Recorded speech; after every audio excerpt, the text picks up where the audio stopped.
All right, so we are here again for another meetup, and today we are talking about testing careers and tools and technologies. This is more of an extension of the discussion that started last week, where we specifically discussed the low-code tools and the opportunities around them, and a bit of a history of how these tools came by and what can the tools change for us was discussed. So today, let's look at the testing tools and let's see how the testing careers are shaping up around them. So I want to begin with a question. A question that I commonly get in my LinkedIn inbox is, what are the tools that can help me secure my future? I'm talking about questions in 2022. So in 2022, if somebody is asking what are the tools that can help me secure my future, what would be your response? Casey?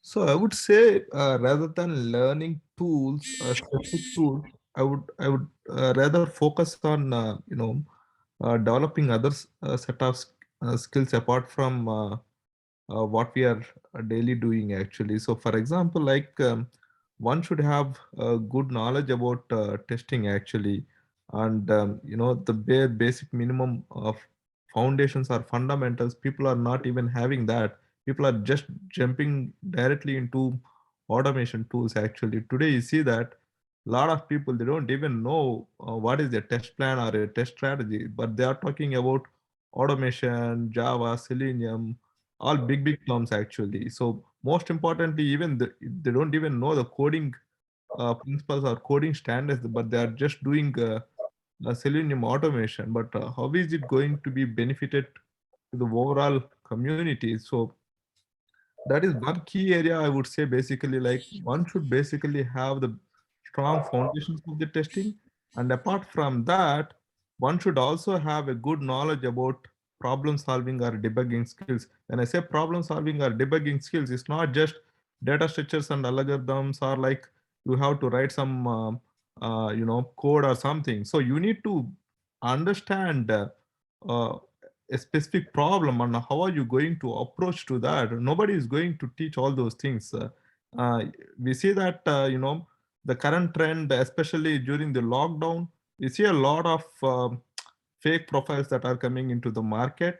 I don't deny that part, because they do have their own set of problems. Some people has genuine reasons with respect to financial needs, or some people they want to move from non-IT to IT, and some people they just wasted their time and they just want to find testing as a opportunity or a career actually, which is fine. I mean, like, you are learning and you want to basically move into testing or automation, that is up to work if up to a certain extent actually. If you talk about whether it is ethical or whether it is legal, whether it is a right way, I don't want to comment on that, but people still they are doing that.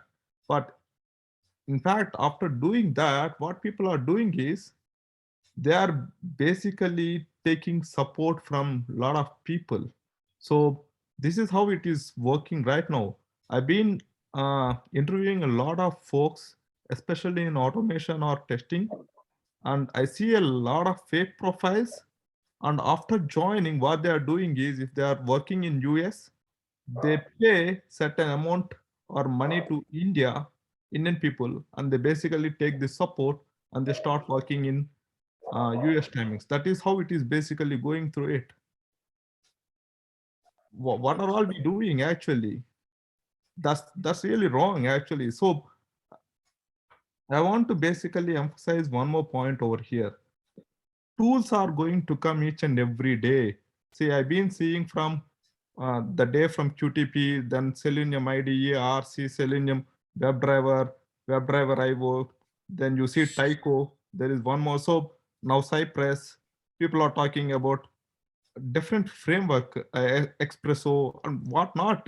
Everything we are getting actually the tools, but tools are not something which is not going to save anyone actually, especially in the testing industry. You need to have strong foundations of your testing principles, and you need to have strong problem solving and debugging skills. If you don't have any of these two skills, then people are not going to survive in this testing community or testing field actually.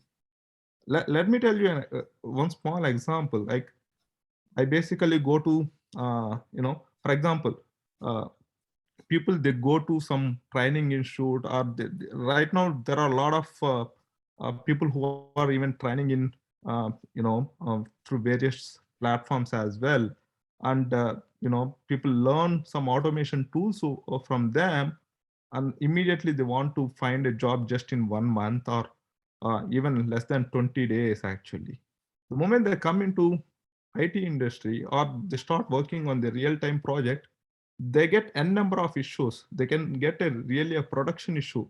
However, see, as a tester, since you are the gatekeeper for that particular feature or a product, you need to first go ahead and analyze that problem. You need to first debug it. You need to write the root cause analysis.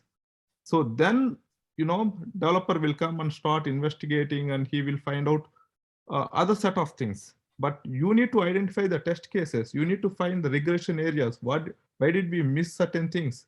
You need to find out all these things. So nobody gonna teach all these things actually, even the training issues. So I see a lot of training issues. That is one thing I just want to say, that some of these training issues, they are teaching really well back in 2017 and 2018. That's where I see the trend. But now some of these training issues, they become so commercialized actually. And people just, I just want to name some of them actually. There is some famous guy in Udemy actually. That guy has almost like 13K people actually in Telegram group.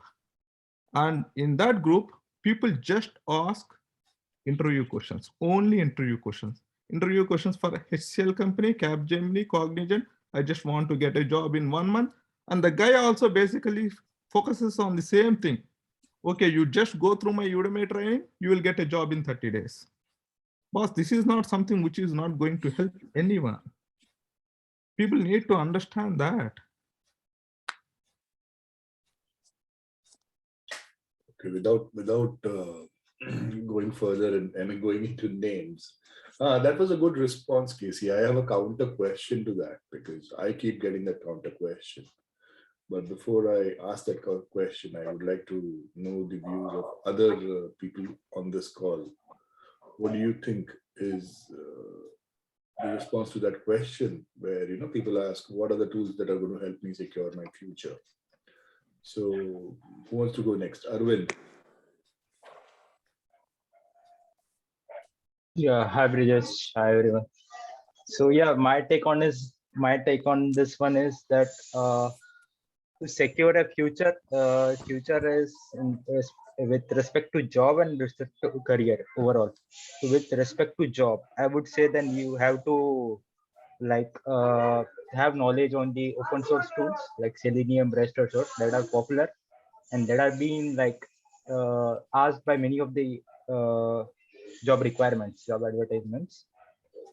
Because if you won't like, if you don't have that knowledge, then you would be lacking. You will not be getting opportunity because majorly all the companies are looking for those tools, those kind of skill sets. And inside the job, there are tons of tools and that you can use in a overall testing. So right from test data generation to requirement analysis and doing some scripts, like helping in your testing, any tools that will help you in your testing. There are tons of tools. I think Rahul and Ajay has developed this productivity toolkit. That is a very good example. Like that is a very good set of tools that you can use. So yeah, so like these tools will not be asked in the interview with respect to any job, but these will help you in your testing and overall testing. So I think that is everyone should be aware of those. with respect to job, I think you should be looking at the market, because if you just like if you learn any tool that is not used in the market, then I think you will be in a problem. That is my opinion. Yeah. Okay, thank you, Arvind. Ruksha? What I think is, I mean, We cannot hear you, Ruksha. Come closer to the microphone.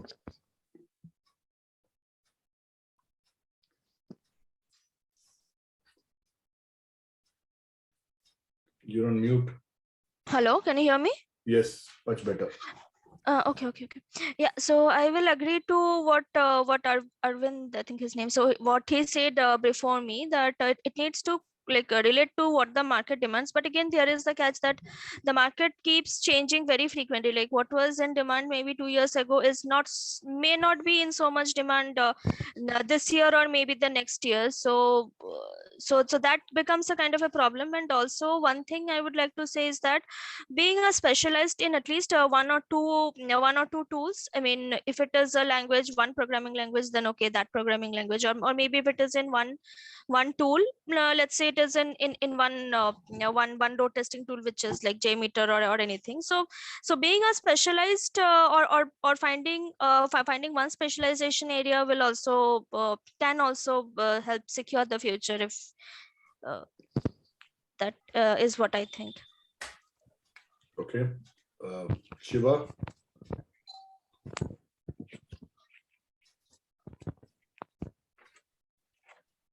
Hit one, no?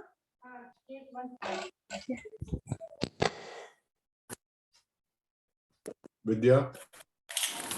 Since you are unmuted.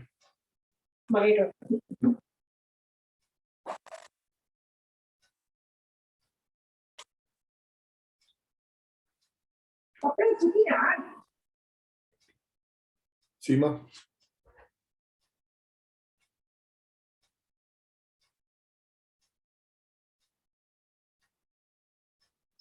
Brijesh, I'll just join. Give me 2 minutes. I'm trying to get my laptop started. Sorry. Oh, okay. No problem. Faiz, what is your take on the question? The question is, what are the tools that can help me secure my future? Sorry, I couldn't control my laughter. So I don't think any tool as such would help anyone to secure their future. Okay, I'll be very, maybe I'm being blunt. It may get political, it may create controversy. I don't care. Okay.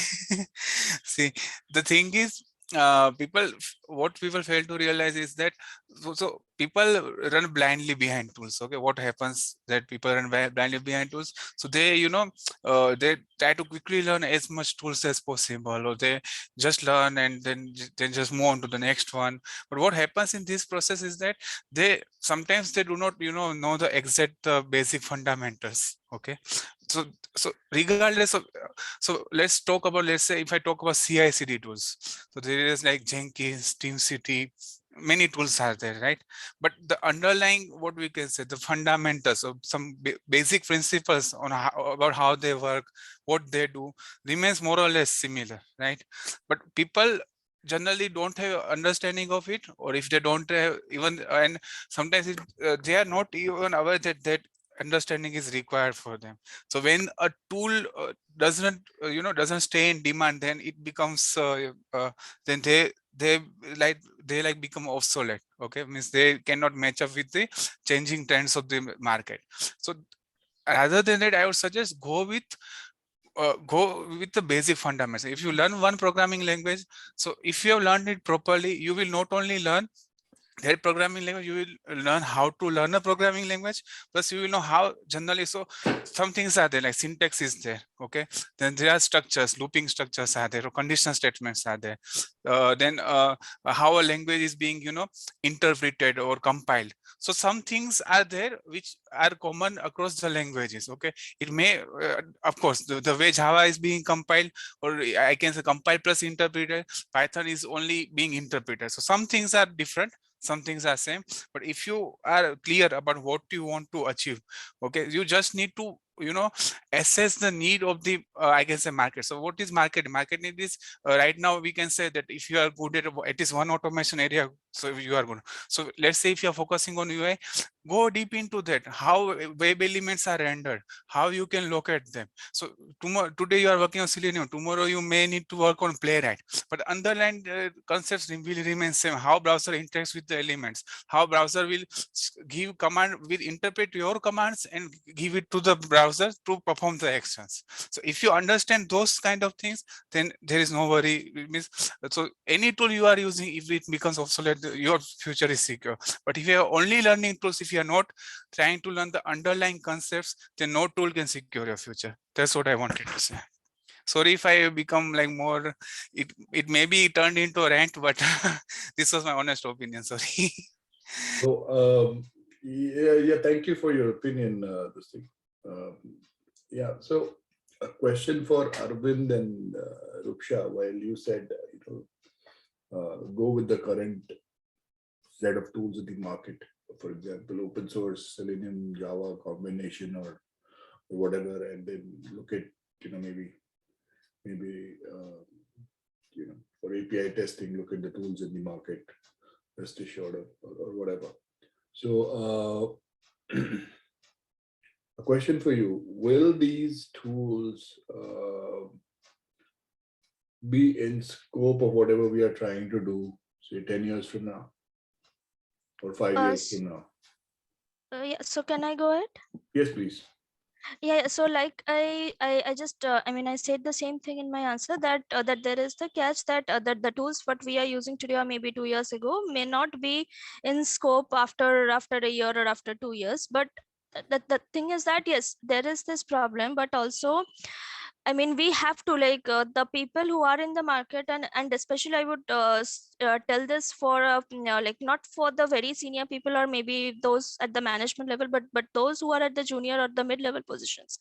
Like the job openings contain like most of the job openings, like around 90% of the job openings contain words or keywords which are centered around the various tools and technologies. Now, without putting those tools and technologies inside the resume, we cannot even face the recruiter, right? So just for passing those ATSs even, or even, and or maybe recruiter, I'm talking about those HR people, not the actual technical recruiters. I'm talking about the HR people. So these HR people are not expected to know anything. Like they only know the terms, that okay, Postman is one term, rest assured is one term, Selenium is one term, Java is one term.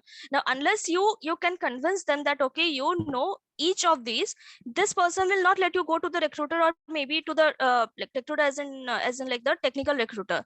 So as a result, we have to follow this, what I think you call it, like I'm quoting you, Brijesh, that this bandwagon effect, I think you call it. So we have to follow this bandwagon effect, and if we want to get a job. So I mean, we probably know that okay, this is not the correct way to do it, but we still have to do it because that is the demand currently, at least in India. I can say, I cannot say outside India, but at least in India. Casey and Fez both have their hands up. But before I come back to you, gentlemen, Seema has joined back. Seema, I guess you are on your laptop right now. And I am. Let them let both Fez and Casey answer, because otherwise it'll break. okay. Fair enough. Okay. So Ruksha, you made a good point. Fez, your hand was up first. So yeah. So so I don't completely disagree with what Ruksha is saying, that people may need to follow the bandwagon, but I would suggest anyone listening to this conversation, maybe on the YouTube later, or maybe if someone creates a summary of this post, that there is nothing wrong with going with the learning most popular tools, but you have to be sensible at the same time. Like let's say, for example, if you know Postman, so there is one called tool named Insomnia, if I remember it correctly. So there is no need to learn that Insomnia until and unless you have been assigned to that particular project. Okay, so also when you are learning Postman, don't just go into like learn it in a way that if tomorrow you have to work on Insomnia, you are not able to do that. Learn the basics as well of how API works, how how Postman is able to able to help you make those API calls and all those things. So if you are clear with that, learn Postman. Okay, if it is trending, learn it. Very good. If you are learning Selenium, is it in demand, learn it, but learn it in a way that you also understand how Selenium actually works, how it kind of I am not saying go very deep into architecture, but just know how high level it works, how it interprets your command and sends it to browser, likewise so on and so forth. If you are working Selenium, then you definitely need to know how elements you can locate, because today you need to locate for Selenium. There are some tools which does not, I think mostly JavaScript based tools. There are some JavaScript based tools which are only you can only use CSS selector. But while learning Selenium, if you have properly learned how to use how you can locate element using CSS selector, then you won't have to worry about it. So learn whatever is in market to get the job. There's no issue with that. But sooner or later, learn the underlying or related concepts as well. Otherwise, it will create a problem. That's what I wanted to say. Yeah. Cool. Yeah, Casey. In the meantime, I see Mahesh and Jainam have joined. Welcome, guys. Yeah, Hi, just Pratik. want to add what Faiz told, and no, just don't learn just for the purpose of interview, or just you want to basically showcase the skills in the resume or something. That is not going to help. Let me tell you that you take any big companies or a mid-tier companies, for example, Amazon, Facebook, Google, Netflix, all these companies, they have automation engineers or test engineers. So Netflix doesn't have a kind of like test engineers. They generally have estates actually. You take Amazon. Amazon have QAE, SDET roles, and a bunch of other roles. They name it different roles actually. I don't want to go through that. But most of these QA roles or whatever the test engineer roles they call, they might be asking for so and so tool, but when you get into the project, most of the work, 60% or 70%, is related to manual testing. And only 30% or 40%, they basically get a chance to work on these tools. Even though they are working on tools, it is not something that it is helping anyone in the project. See, if you take UI automation, it is highly impossible to get a 100% stable pass percentage. That's very highly impossible. You will see a lot of flakiness in the test scripts. But if you take backend automation, yes, I agree that you can basically bring 100% pass percentage with backend automation, which is API automation. But whereas with UI automation, you can't basically achieve that. Companies also knows the fact that you can't achieve anything with any of the tools. You bring any tools, like you bring some open source tools or you bring some paid tools, you can't basically bring certain things. They know that they also don't have a confidence on basically the automation tools. But people, they want to basically learn the automation for a various reasons. They don't want to basically do the repetitive work, or they want to basically make things a little faster, and they will ask the opinion to the other people. I mean, they will ask the team members, what are the areas that you want to pick up and automate it? That is something which people are following actually. So what I want to say is, like, don't learn the tools just for the sake of interview, or just that you want to basically put it in your resume. Learn the real things actually. Whether it can be UI automation or backend automation or whatever the tools that you want to learn, as just Faiz told that, learn how Selenium gonna work, what are the challenges with the frameworks, how you can manage the test data, or how you can better use the locators, how you can build proper test scripts. The same concept goes with backend automation also. With tools, even you take Cypress, you take Nightwatch or Tycho, the underlying concept is very same. Everyone will have locators, test data, and you have fixtures. You basically go and write some test scripts, and you will do some validations. Everything is the same, and you basically get a test report, and you will showcase it to your managers, or you will create some dashboards. Everything is the same with all these tools, but know the proper mechanism, how these things are working actually. So I mean, can I just say something, since we are just talking Please. on this? I have a follow up. So yeah, I completely agree with the thing that we need to have the basics and the fundamentals cleared, because most of these tools are based on the similar set of things.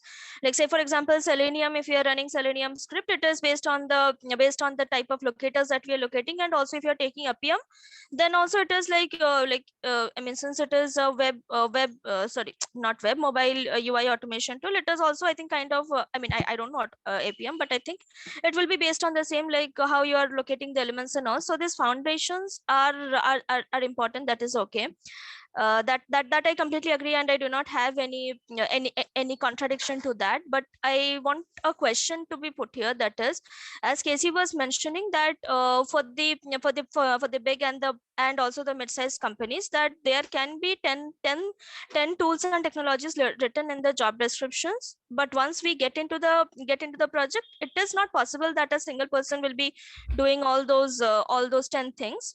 Maybe 60% of it will be plain, what we call like quote unquote manual work, and the rest of it can be a mix and match of that.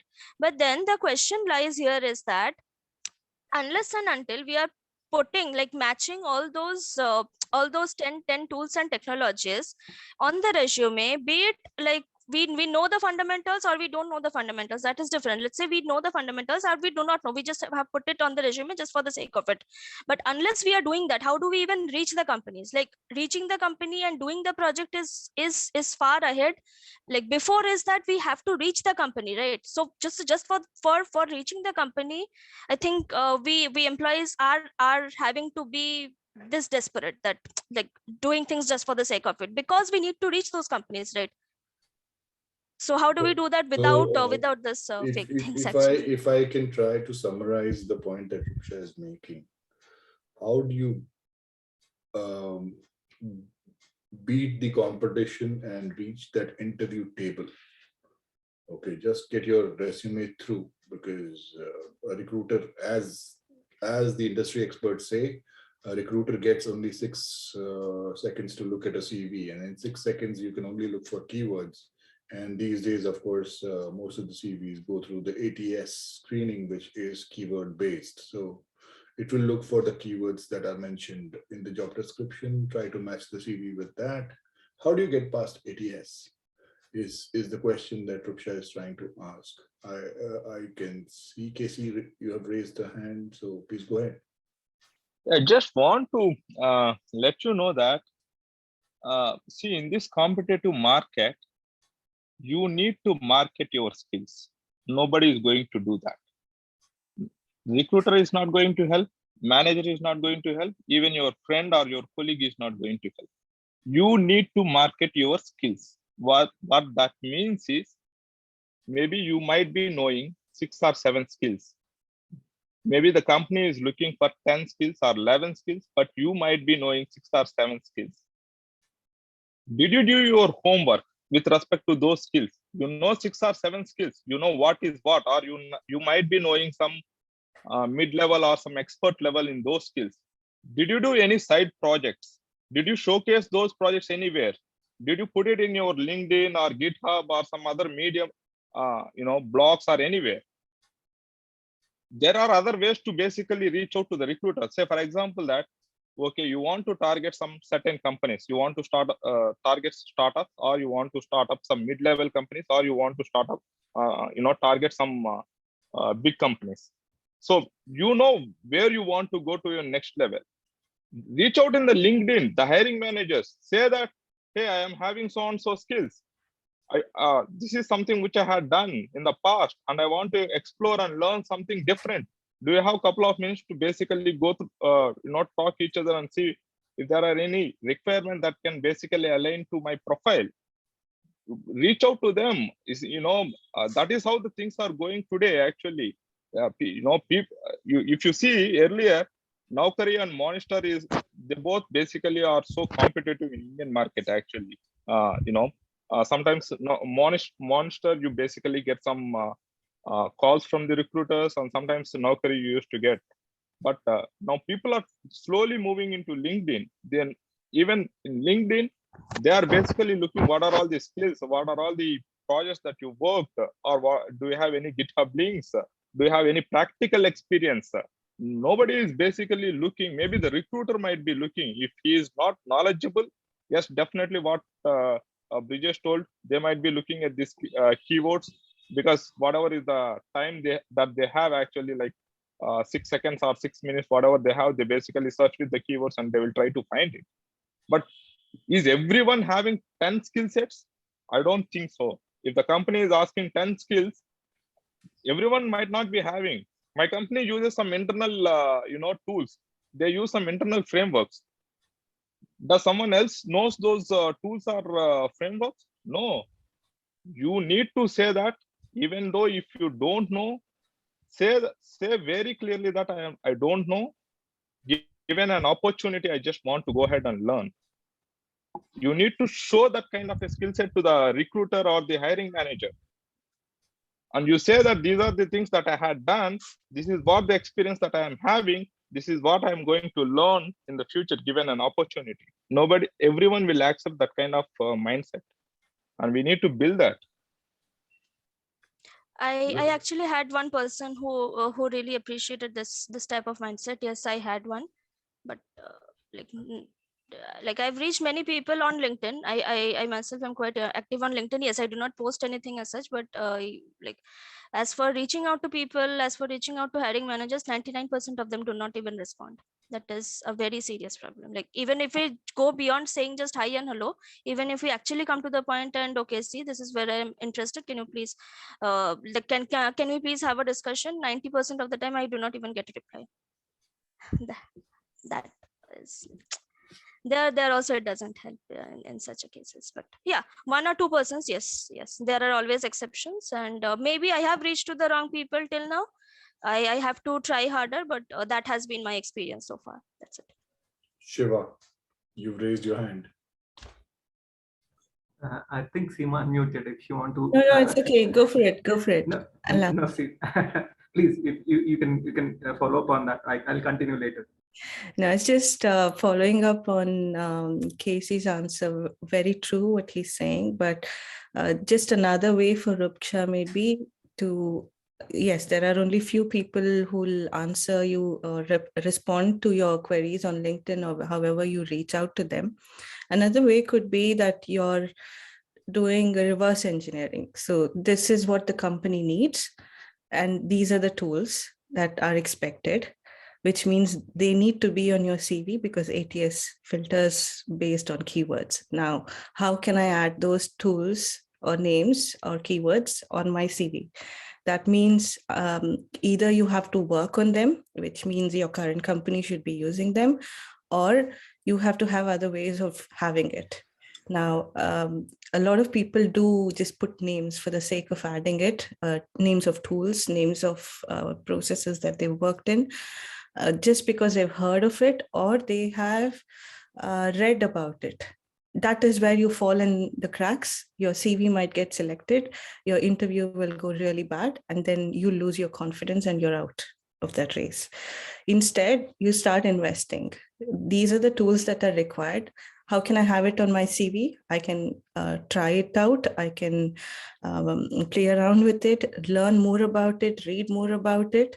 And then when it comes to interview, I can say, I've tried it, but I've not actually used it. Be honest about that. That's more than welcome. A lot of interviewers will accept it. But then also go on to show how did you add value with the tool that you're currently using, and know really good details about this is the tool that I'm currently using in my company because that's the tool that is being used. This is how much I understand about the architecture, about how the tool is being used, why the tool is being used, the whole process from beginning to end, the Jenkins pipeline to the report, and what do you do with that report, what happens to failures, how do you close the loop by adding bugs or fixing the test cases, what do you use the tool for, what problem are you solving? Once you understand, once you're able to explain that, the interviewer is not a fool. They know that if you know to use this tool, if you understand this much deep, then any tool will just, you'll pick it up. And if you've shown interest in reading, understanding, trying out anything of a new tool that has come out, that shows that you have an open mindset. That's it. That's all the interviewer needs. They don't need you to be experts. No one's born experts here. And one other thing, a story that comes to mind, although I say this in my team quite often as well, about using tools. Okay, most of you might have heard this as well. I think it's someone's a repairman or someone's called into a factory to fix it because there's a leak in the factory, and he comes, he looks around and just fixes, like puts in one nail or fixes one little something, and then says, gives them a bill of $1 million. And the factory owner is very surprised. For what? Hitting a nail? You're giving me $1 million bill? What sort of a bill invoice is this? And he says the $1 is for the nail, the 99 and the rest of the $1 million is for knowing exactly where to go and hit it. It's only because you know where to hit that nail, I could go and hit it and solve your problem in like 5 minutes. That is what we need to be good at, whether from manual testing to understanding architecture to understanding the whole process beginning to end. That is what is important. It's not how the tool, yes, the tool working is important. I need to understand how to hit the nail. Correct. I need a hammer to hit the nail. I need to know how to hit the nail properly also. Absolutely true. But if you don't even know where to hit the nail, then what's the whole point of it? So get that basics right. That's it. I'll stop. I think Shiva or somebody, Arvind, wanted to say something. Arvind. Yeah, Brijesh, I completely agree with all the points that the fellow panelists have said. And yeah, I think this conversation is shifting to learning tools to get a job versus learning tools to secure future. So because these are two different things. Learning tools to get a job, I think you have to know some tools at least that is being used in the market. Otherwise, if you learn X tool, but that is not being used anywhere in the like that is not being asked even in the job descriptions or in the interviews, then I think like it would be a problem. But other things that other people have said, like be strong in fundamentals, know the problem solving approach, and have a good grasp of all the testing and all, that is completely I agree. But I think in India especially, the interviews are majorly focused on like tools and technologies that might not have, that is not used in the current job, but that is only being asked in the interview. So even to crack at least like, I'm not saying you have to crack Amazon interview, but even to at least land a job, you have to look at the market, what is the market need, and you have to prepare some, like you have to gain skills on that particular tools. And the career wise, you can choose the tool that you interest, that is your that interests you and that will help you in a testing. That is your choice. But at least from the job point of view, that then I think you have to look at the market and then prepare it accordingly. A good point made there, Arvind. In fact, that was the follow-up question that I wanted to ask Casey when he responded first, because the question that I get, I often take the track that Casey, Faiz, they've been talking about, and when I respond in that term, one person in fact told me very recently, 2 days ago, that stop all the philosophy, tell me what will get me the job. Okay, so that was the exact wording of that person. He said, I don't care what you think about these tools and what will it do, the fundamentals and all that. That I don't care. All I need is a job. So what is the tool that will get me the job? Now, the thing is, people do not understand that on one side, they're asking about a secure career. On the other side, they're asking for a job. the two things are totally different is something that they don't understand. So from a career perspective, the first response is the only response probably, because a career is not limited to a particular job. You have to look beyond one job. But from that job perspective, okay, that is a question to be addressed. So Arvind, I know what you're talking about. And people who've been asking these questions to me have a similar point of view. So Seema, how would you address that question? That's the whole problem, right? Yes, getting a job is very important. Learn a tool that is very popular in the market. Get a job, fair enough, get it, that's fine. That's a good entry point. But after that, there needs to be a continuous improvement. You can't just learn a tool, get a job, and then that's it. That doesn't work. That doesn't work because that's when you'll hear from a lot of people in 2 years, 5 years, 10 years down the line. What do I do now? I don't know what to do. I've been doing this for 5 years now and I don't know how to change because I don't know these tools, or I don't know, I've been working for 10 years now and I don't know what next. That kind of question comes only when we are constantly, we're not trying to grow in what we're doing. We've learned something like a quick fix and we've come. It's if you say you want to be a painter, you can't just take a brush and put anything. If you know how to paint, then you'll know whether it's a wood paint or an acrylic paint, you'll paint it.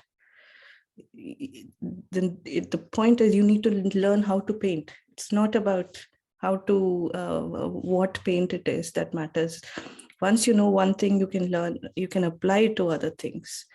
The stagnancy comes only because we learn and we let go of it. We leave it at that point. Right. Casey, your hand is up. Yeah, I just want to say a couple of things over here. So two things. One is secure job. The other one is how do I basically land on a job or how do I get a job? So secure job, in at least in IT industry or especially in the testing industry, there is nothing called as a secure job. The manager who is going to ask you to work at late night, 2 o'clock today, he can basically come back after two weeks and he can just come to your desk and he will say that within 15 minutes, you can just leave this company. You are just laid off. Are they thinking about your family, your financial status? Nothing. They don't even care about all those things. So there is nothing called as a secure job if you are working in IT industry. So once you already been experienced or once you started your career in IT, the only thing that you need to do is learning process. So as everyone said that, you need to start learning. Okay, once I get a job, you should not basically relax yourself. You need to spend at least 2 hours, at least in a week, for yourself to learn something different. And even though what I say to all of my friends or some of my close colleagues is that even though you are not looking for an opportunity, go and attend interview for every 3 months once and see what the market is expecting. There is nothing wrong to basically go and attend interviews, right? You can go and attend interviews and see what the market is expecting. If the market is expecting certain tools or some certain technologies, start learning day one onwards and understand that particular skill set and see what you can learn more. And you can do some POC, what Seema said earlier, that you understand that tool, what are the pros, cons, draw some picture and explain that when you go for the next interview. That's how basically you will basically land into a good job. Actually, that's what the people need to do actually. So that is something which we see not many of them are doing actually. If they want to find a job, they'll just say, okay, I need to find a job in 30 days. and I know these XYZ skills and just want to basically put it in my resume. Even though I don't even know, I just want to put it in my resume and just go for an interview. Thank you, Casey, for that point. So a lot of people, write to me saying, okay, I know manual testing, plus I know basics of automation. And when I ask them a little further, okay, can you expand a little more on that as to what basics of automation means?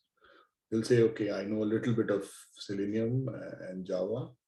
And that's it. And then they say that I'm stuck. I don't know what to do, where to improve, what to do to get the next job. I need a job desperately. I've been working on this for a long time. I feel stagnant. So that problem of basics of Selenium, or people these days write it in a very fashionable way in their CVs. They write working knowledge. Okay, the working knowledge is a phrase which is very common. I've seen in a lot of CVs. Now I don't really know how much to take from that keyword. What does working knowledge mean? Okay, it's probably how that tool works, maybe that much. I don't know how to go beyond it, but that's what they write, and they think that will take them past. The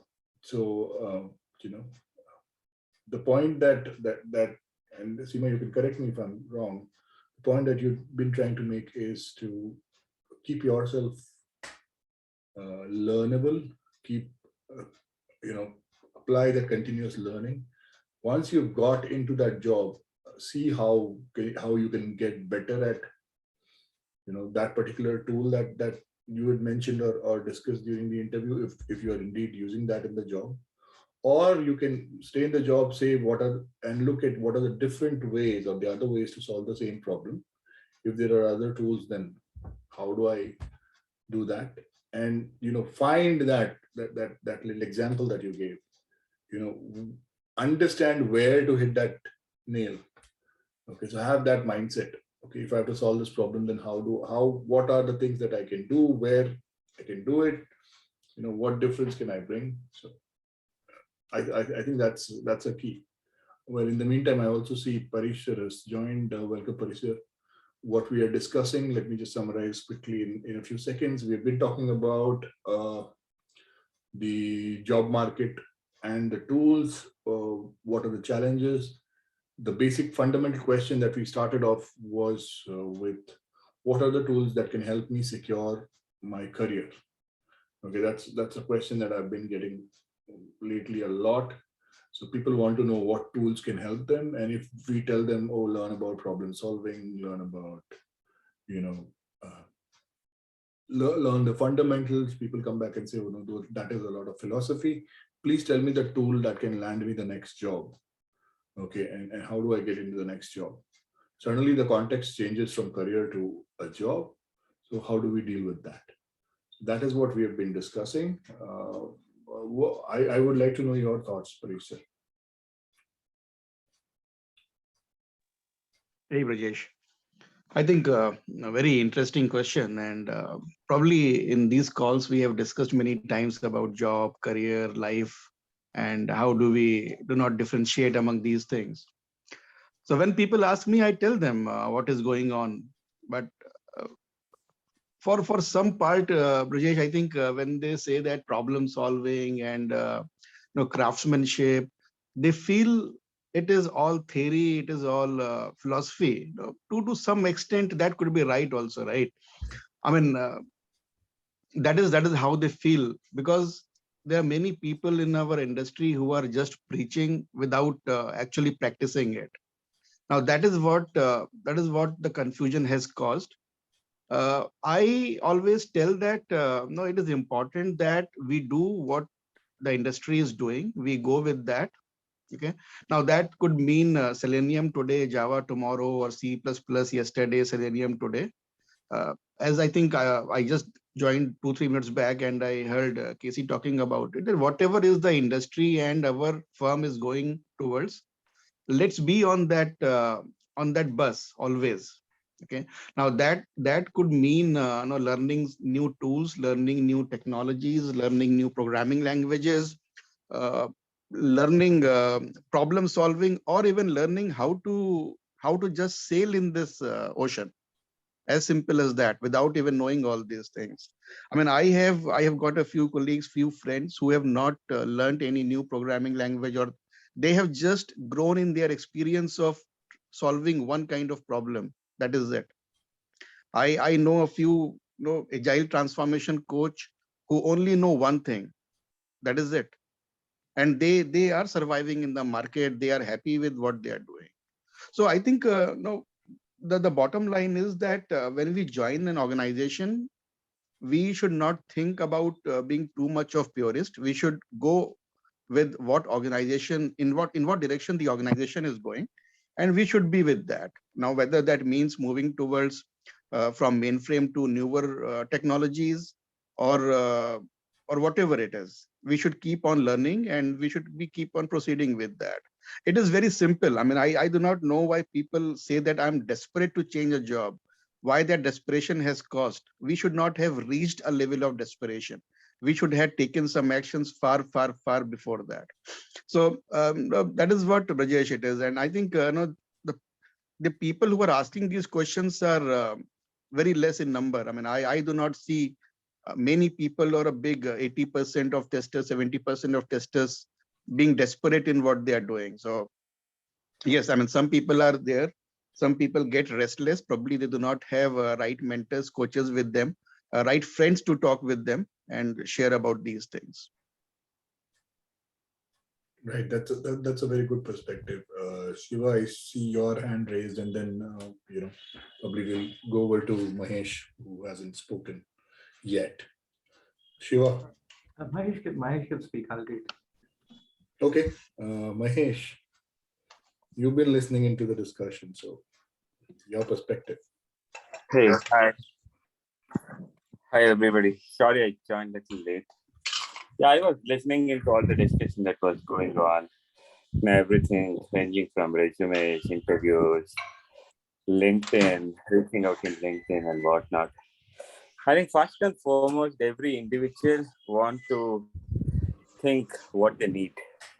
What I mean is, for example, if you want your resume to be shortlisted, there are many ways of getting shortlisted. I have helped many people in the past where they were coming back to me and saying, my resume is not getting shortlisted, my resume is not being noticed, and I have helped them with their resumes where where they had very hard time getting shortlisted, got shortlisting from Microsoft, Amazon, Google, and everything. So that's an art, that's an skill, right? So you got to learn that skill and art, even if you want your resume to be shortlisted. Second thing, cracking interviews. Cracking interviews is also an art, right? So people in their JD look for 10 different things, right? So even you could crack that as well. I mean, you could crack interviews. I mean, not just smaller companies. I mean, even if you prepare well for things you do not know, you could crack them big companies, including Google and Facebook, right? Again, that's an art, that's an skill, and that's take effort. And third one, even if your resume is shortlisted, even if you get a job, if you don't know how to work in the actual company, if you cannot cope up with the deliveries, if you cannot cope up with the team which is smart, you will lose the job, right? I mean, even again, that is a skill, that is an art, right? I mean, see, where I'm trying to get at is, people have different requirements. Fine. I mean, somebody might be having a requirement where they want to get a job. Somebody might be having a requirement where, they want to learn specific skill because they want to enter a specific company. Or somebody might be wanting to learn a specific tool because they want to earn more money. Absolutely fine. I mean, it's individual decision. But where I'm getting at is everything requires skill, everything requires patience, everything requires hard work, right? And also, secure job. Somebody was talking about, is my job secure, or how do you make sure my job is secure in the future? I mean, absolutely, you can make your job, secured in the future, even if you don't learn anything. Again, that's an art. I mean, how will you got to be smart, right? I mean, that can only happen if you know how to manipulate things. That can only happen if you have a bad leadership, bad managers. Again, you got to manipulate. You got to know, how to be, street smart to deal with those things, right? I mean, so when you have those smartness, right, or skill, leverage in a proper direction, which might take you to new heights. I mean, that is important, right? Why do people ask, DS algo? I mean, it's not that, you would be asked to design a database. You would be asked to design an index, right? I mean, that's not the background of asking DS algo. The basic reason of people, trying to ask, data structures, algorithms, and things like that are, they want to ascertain, how good are you analytically, logically, thinking, so that, tomorrow, any tool they can throw at, you will be in a position to learn that quickly. I mean, that's the basic reason why people want. It's like, I mean, tools are, tools come today, go tomorrow. I mean, something else come today. I mean, it's like, you just have to understand, how to use the tools. I mean, how to use those tools, how to make use of the tools, effectively for the job you have to deliver. See, ultimately, it's all about, ultimately, it's all about driving companies towards success. I mean, if you can help companies solve the problem, irrespective of what tools you bring in, I mean, it doesn't matter much. So, it's all beyond tools. I mean, like I said, if somebody has to learn a specific tool for some specific reason, absolutely fine, learn it, but figure out, why do you need to do that, right? So, tools are important, but don't really emphasize a lot on that. And, and also identify what you are good at. I mean, instead of coming and asking, Bridges or somebody, hey, Bridges, instead of being philosophical, tell me which tool I should learn. Tell me, what path should I take? First retrospect yourself, what are you good at, right? Are you good at, something, specific to a tool, or are you good at, logical thinking that might take a different path, right? I mean, if you cannot answer yourself what you're good at, how can I or Bridges, answer, what path you have to take? So that retrospection is very, very important. Yeah, I mean, I can go on and on, but, it all boils down to, requirements, identifying, what somebody is good at, and how do you, fine tune on top of that. I mean, once you have that level of details, come to some experts or mentors, and, they would be able to guide you and show you the path. Mahesh, good point. One of the questions that I ask when people come to me and ask these sort of questions, one of the questions that I ask them is, what kind of problems can you solve? Okay, what kind of problems have you solved in your current organizations, and what is it that you can do for the customers? Now, somebody says, okay, I'm looking for this job in, say, Amazon, for example. So what kind of problems can you solve for Amazon? Do you know what are they trying to do right now? What is their focus? And how you joining them would make a difference to them? Or how your current skill set can make a difference to them? And quite often there is no answer to that. So that is something that people need to ask themselves before. But yeah, so Shiva, you wanted to say something, and then Mahesh spoke. So what was your point?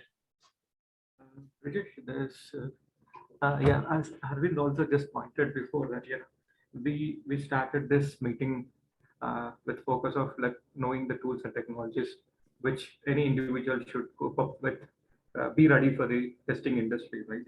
But other way around, the other side of the discussion, what is happening, I just want to address it.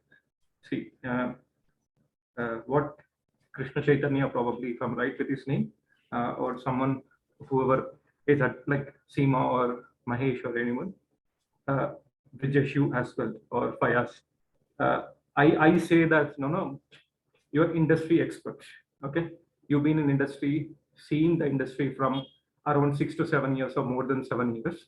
But what you are expecting from one individual who is coming to the industry is different than when you started. Okay, right? So there is a start for everyone. What Krishna Chaitanya is pointing, because I've been listening from the start, he started this meeting with the stating that the people coming into the market with such an experience or putting up the CV and everything. See, yes, that you took initiative of correcting it, but is the correction is made at your level of your company? Because I see many individuals now, Rupsana was also saying there are people who really accept the change, or the people who really respond in LinkedIn, right? So it is where it's all different, right? We are mixing up with the things here because it's one individual opinion or one individual thought we're trying to incorporate into other discussions, okay?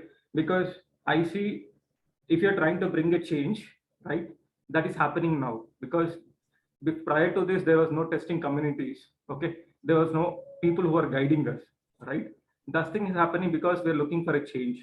And why I see more testing communities now in the market, because there was no such, there was no, there is no recognition. I strongly believe there was no such recognition for software testers, but what we have now in the 21st century, or now of these 4 to 5 years, because it all happening because we're trying to enhance us as individuals in testing arena, right?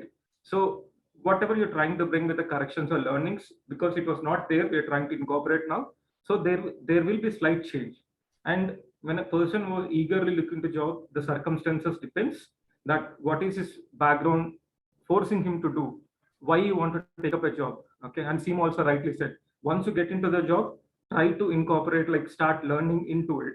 I think Arvind also said the same thing. That, you know, once you start into the job, right, start learning whatever the tools and technologies you currently have. I'll give an example for myself instead of quoting from someone else, because I started a company in Bangalore now, okay? When I had an interview from US as well with the client manager, I told them very clearly, this is my expertise. I'm very new to UFT, I'm very new to Python, but they've given me a chance. Now I'm trying my best, put my time into learning those areas, because that is where key areas this project is dealing with. It's waste of time that we're investing in some other tools and technologies at this point of time. I'm just saying my behalf and my experience, because your project is giving you another opportunity of learning new technology, which is already currently in the market. One of the, as Harish said, investing 2 hours in a week to learn new things apart from whatever we are doing on a daily basis, that is really good thing. That is where we all came in here today, to do that, learn something new, at least to spend some time and learn. So I believe like a lot of different aspects of things are coming in one discussion, which it can't be addressed at one platform, because that is each and different areas of it. Maybe it's a resume, how you approach in LinkedIn, how you want to upgrade your technology. It's 2 different things, and incorporating the logic and those things, one individual should do that, and the environment should change. The seniors who are in the industry from long time, or the company managers who are already in there, they try to bring the change. When you say about job description, okay, why I still see from 2017 in Indian market, they ask you good amount of technology in job description, but as Krishna Chaitanya was saying, that as you get into the job, you only do manual testing. So being in the seniors in the industry, like why you're not enforcing those kind of act into the industry, that we only need this, only put that into job description. Why are you pushing the job description from your from the talent acquisition? Because if you don't give, or if your colleague doesn't give that job description to the talent acquisition, they will not publish it. So we are publishing something which we are writing it up, right? Just by that also pushing the people who want to come in the industry to, like, okay, this is a market need, I need to learn something. So that is where it is keeping the rush. So I believe that is where people also not completely enhancing their knowledge into particular area, because of this too much of push in the market. Okay, without which we can't survive. Without this we can't survive. Without this my resume will be not picked. So that notion and that kind of mindset is being created in industry. That is where everyone is suffering. I believe that should cut down first. Then, as you also said, right, people doesn't like preaching. And I also believe one thing, free suggestions are not good for anything, right? At the same time, but the incorporation should be done. Incorporation should done into our side. Then that is where everything should come up. Like if industry experts and well-experienced people doesn't bring that discipline into the software testing industry in India and in abroad, then that I believe that will not change. That is what that was I'm believing, that little change is happening, but I think a lot of incorporation should happen where people can come. I see people only software testing as like, just sake of a job. people think that it's an easy job. Okay, no, software testing. There was I came across an instance where I'm staying in a PG. This recent graduate from the company who joined in the same PG, they asked me, brother, which technology you're working? I said, I'm working as software testing. They laughed at me. They're just a recent graduate of 2021, and they're just listening me. I'm working in software testing. They laughed at me. Okay, thinking that there's nothing there to work. So that mindset is in the society, but it's not the way. But it's the other way around, that to keep up the software testing, we're learning all the technologies, all the languages to deliver our project. It's for 3 months or 4 months, we have to learn new things. We have to keep up with it. So that is where my thought process with all this conversation is. It's different aspects of it. We're trying to mix with the things, please, that it's different.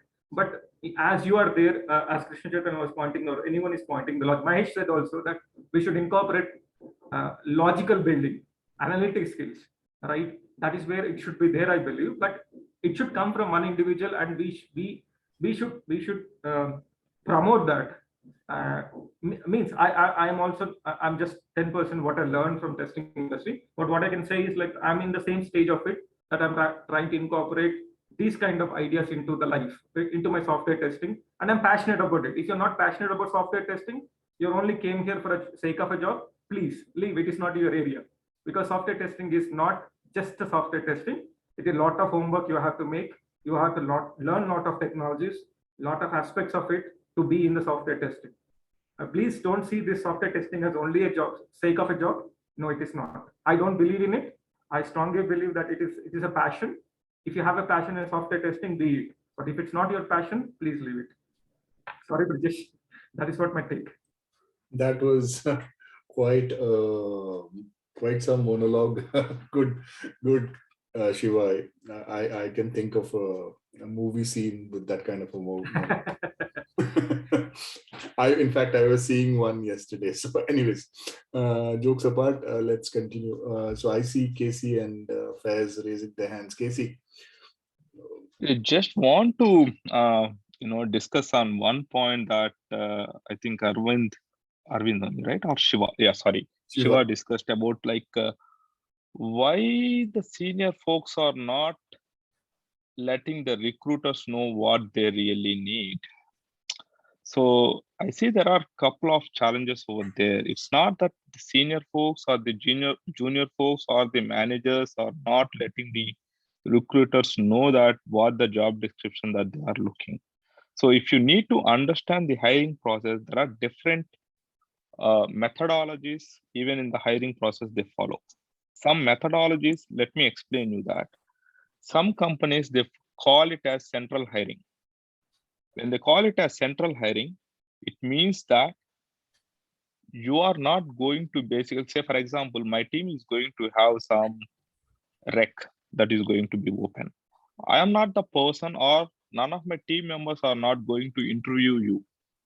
There is some XYZ person from a different org or from a different team who is going to interview you completely. So that XYZ person, he doesn't even go through the job description. He doesn't even have any idea. Whatever he knows, or whatever the areas that he was asked to basically drill down, he will basically go through as per the process. So you will see such kind of hiring process in companies like Facebook, Google, and Microsoft, Apple, and some of the other, Adobe, and some of the other companies as well.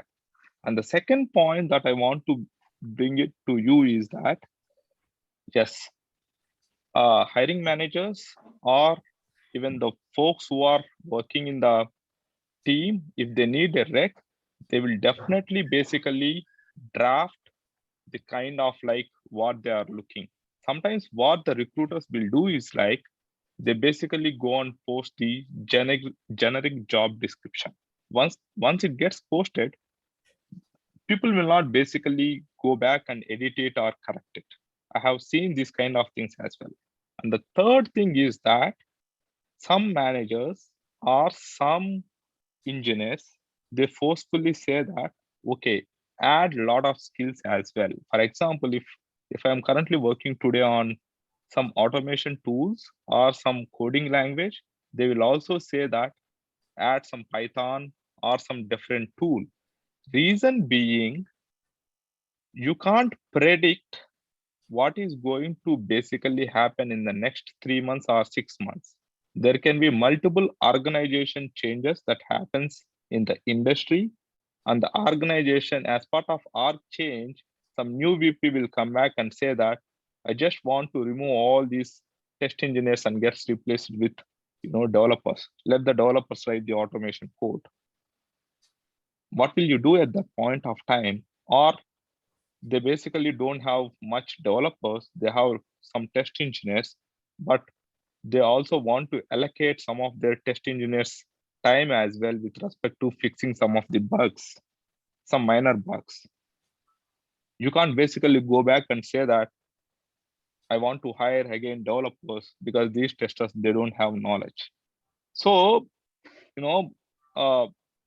exactly the same point. See, if you had seen sometime back, late in 2010 or 2012, people are not even asking DevOps tools for test engineers. Actually, they are not even asking Jenkins. They are not even basically asking AWS, Docker, and all those fancy words.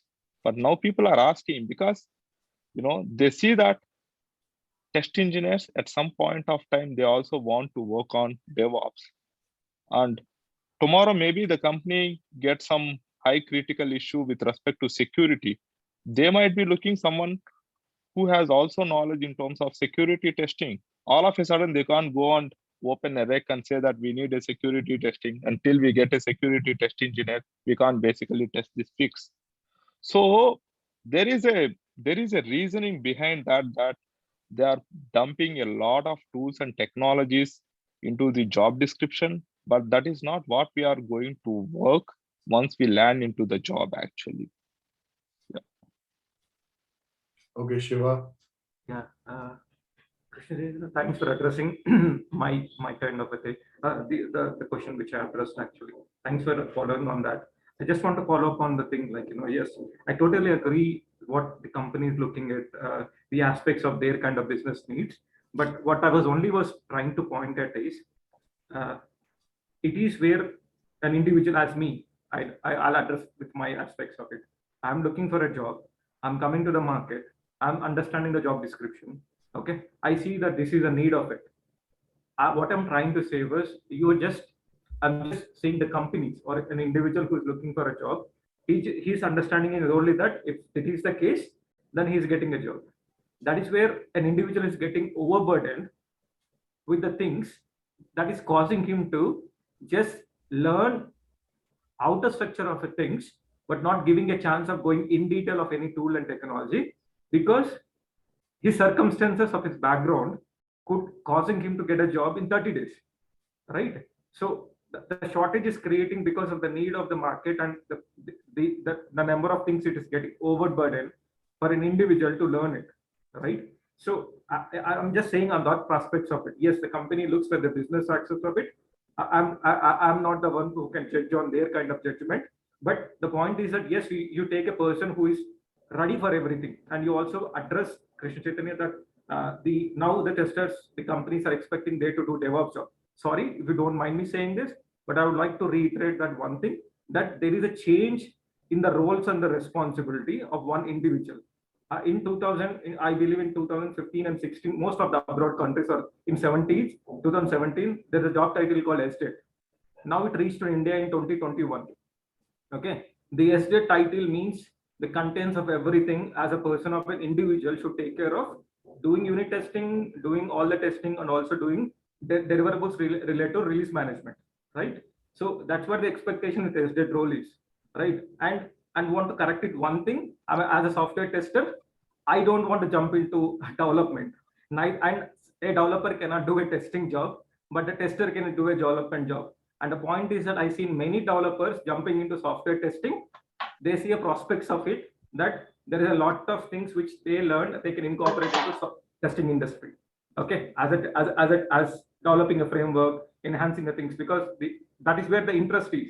From the developer side, I've seen many people who shifting into software testing because there's a job title says now SDET role, where they can learn software testing, they can do framework designing, they can do release management, deliverables, everything.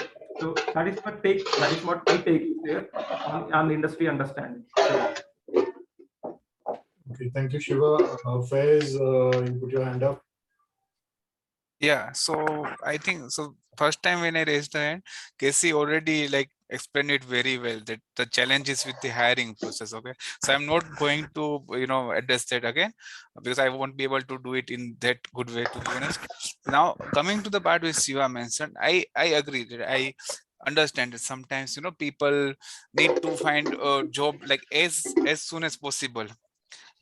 Yeah, like they need to find it yesterday, if I can put it in those words. But the thing is that but there are like very less chances that that person, I'm not saying it cannot happen at all, but there are very less chances, okay, of getting in that situation, very few chances. But many people are like I think Paris had mentioned that people are waiting to that desperation or frustration to build up. So that should not happen. One thing. Another thing is that regarding job description, I think this is not uh, uh, specific to only testing roles. I can see that maybe in development roles also this challenge is already there. So people need to understand how industry works as well. Okay, and I believe somewhere I'm not saying entirely, but somewhere people should have to take responsibility of that. Okay, if I am a person, or if I'm serious about succeeding, or like getting secure job, or getting good career or good pay or whatever you want to name it or call it, you have to take some steps. Okay, it's like if people say like, hey, I wish that I can I've just given some one non-technical example. But let's say if someone says, hey, I want to have six-pack abs, for example. So how can I want to have it, but they don't do efforts towards it, and then they will say that I am doing this, I am doing that, but it is not happening. But you need to know what you need to do, how you need to do, you need to plan it, you need to execute it, you need to be consistent towards it. Then only you will get that target, right? So it is same applicable in every aspect of life. If you want to get a good or secure career, you have to be you have in IT. I think Casey mentioned that there is no job security. I also agree. So you have to be at that point, like Seema said, that when people get a job, they Seema did not say that part, but I will prove to you later. People kind of get into comfort zone. That now I have landed the job, I will go into relax mode. Then when I will maybe get frustrated, desperate, and maybe I will see my friend getting more package than me. Then I say, no, oh, now I want to get job as well, and now I want to switch job as well. So rather than going into that mode, do it yourself. You have to be relevant in the industry, that tomorrow maybe due to any reason, if company fires you, okay, company has to lay you off, you can find two jobs at least. You can get two job offer at least. If you are not that relevant, then it's your fault. That's what I believe. I might be wrong, but that's what I believe. So you need to maybe showcase yourself. You can showcase your skills by using platforms like LinkedIn or communities, other things. If you want, you need to do that. If you want, you need to be aware. You need to do conversation. That's on to you. Okay, that's your responsibility. So so that is also one aspect which one needs to consider. That's what I wanted to say. Yeah, sorry, it kind of went into rant or monologue mode, but yeah, thank you. That's okay, Faiz. Since Seema is on the screen, I can see her smiling. So the six packs analogy is something that people will remember. Okay, Casey, make your point very quickly, maybe in 30 seconds. Then we do when we go all around to take people's closing comments on the topic. Casey. Yeah, just want to be very quick. So 2 points actually. So regarding if someone wants to basically get a job in 30 days or immediate job, why don't you do homework much earlier? That if you want to get a job in 30 days, why don't you start basically seeing the market a year before itself and understand what the market is expecting, and why don't you learn those skill sets? That's first point. You can't basically say that I want to get a job in 30 days. Maybe there are some financial circumstances, or there are some layoffs, and all those things might have been happened, but you need to do your homework. If you are in the industry, you need to do your homework much earlier before you say that I want to get a job in 30 days. That's number one. And the second point is that SDET rules. There is no terminology called as SDET or principal SDET or principal architect or principal test engineer or VP of test engineer. All these roles are being created by the so-called mentors and trainers recently, who also posted that saying that SDET will do automation. That is not something that if SDET is doing automation, what the automation engineer is doing. SDET will have some other roles and responsibilities.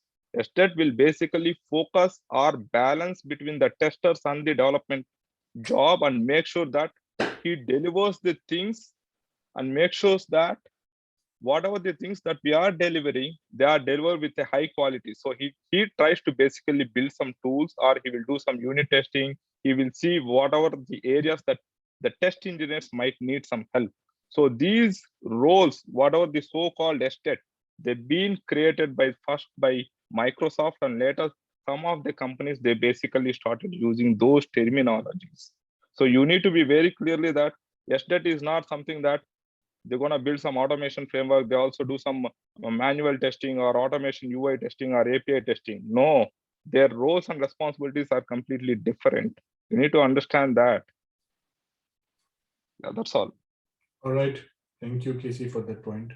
Okay, so we have like 3 minutes remaining. Let's really do a quick round with the closing comments. I will start with you, Seema.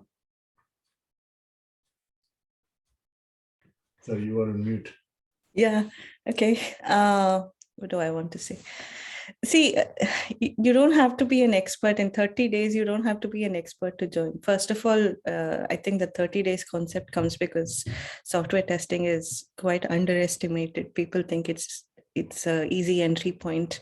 30 days is more than enough for me to get in. And that's how it all starts. So yeah, you want to get into software testing, then put in the effort that needs to get into it. And once you're in, that is not the end of it. The interview is not the beginning and the end. It's just the beginning. Then there is a lot to learn. There's a lot to put efforts into. And just to answer Shiva's point, don't... the industry might ask 100 things. Don't be under the pressure that you have to get all the 100 things right before you apply for it. And all the FANG companies are not the only companies that you can work for. There are many, many other opportunities as well. So be good, be strong in whatever you are currently, know what you are currently doing, and then keep learning. Be like the flowing water. That's where you'll have clarity. That's when you'll know how to move forward. The more you're like a stagnant water, clarity goes away. And that's when you start thinking, oh, the 6-figure number, someone else has this, someone else has that. You don't see the hard work that someone else has put behind, or what else have they done. You only see the tip of the iceberg. So don't look at other people's, look at it, but do your own homework and hard work as well. Great point. Thank you, Seema. Arvind. No further comments, Rajesh. I think Seema has summarized it very well. I don't have any. All right. Ruksha. Yeah, so I got a lot of I got a few good perspectives and some of the advices that I will like I will take forward from this. And yes, that's all. It was a nice conversation, getting to know so many perspectives. Thank you. Buddy, sir. Well, I think we have heard it all, but quickly, I think I would say that, as Seema was saying, be relevant, keep on learning. Second thing is align with your organizations. Okay, we may keep on finding faults in everything, whether it is JD, whether it is hiring manager, whether it is the talent acquisition process. So inside the organization also, we keep on saying that we are not doing right testing, we are not testing at the right level, but all those things are okay. Slowly things will move, but first of all, we have to align with the organization's goal, what the organization is doing. And third thing, which I would say is that do not worry about the titles, SDETs or QA or lead or manager. No, this is what organizations do. Even SDET, the way it was initiated was just a kind of a gimmick. I have known project managers whom you will think by listening to the title that they would be doing cost and schedule and resource management, but they have been the CIOs in banking sector in some of the smaller countries. So no, do not worry about the titles, and JDs will never be 100% accurate. So again, keep that always in mind. You have to be having 70-80% of what JD says, and that is more than enough. That's it, Brajesh. Cool. Thank you so much. Shiva, I'm good. you're good. Yes. I see I see the points coming from all the way. But I was just trying to address what it was initially started, but it was not my point of thought. But I was just thought of conveying my thoughts on that. But I understand what the seniors here are trying to correct myself, and I'm happy that Seema and Parish and everyone, whoever says Faiz or anyone, I'm happy that there is a correction which I need to change from my thought process. But I was just trying to address with initial conversation. But so now I'll take it as those suggestions as thoughts to my day to go ahead from the rest of the day and to incorporate from Monday. So yeah. Thanks guys. Okay, Mahesh has had to drop. Shekhar, you haven't spoken. You have any thoughts on the discussion? Closing thoughts? Any thoughts? Shekhar? All right. Yeah, hello. Yeah. Actually, I'm not an experienced, but that was a nice session. I loved it. Okay. Thank you so much for all inputs I got. Thank you. All right, Casey, closing comment? Yeah, I don't have anything. I spoke a lot actually today. All right, Faiz. Yeah, I think everything has been discussed already, but just one thing that rather than, since the topic was about tools and technologies, I would just like to add one line.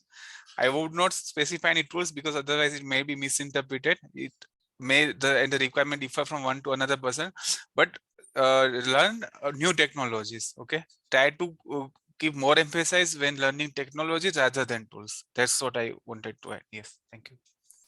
Thank you, Faiz.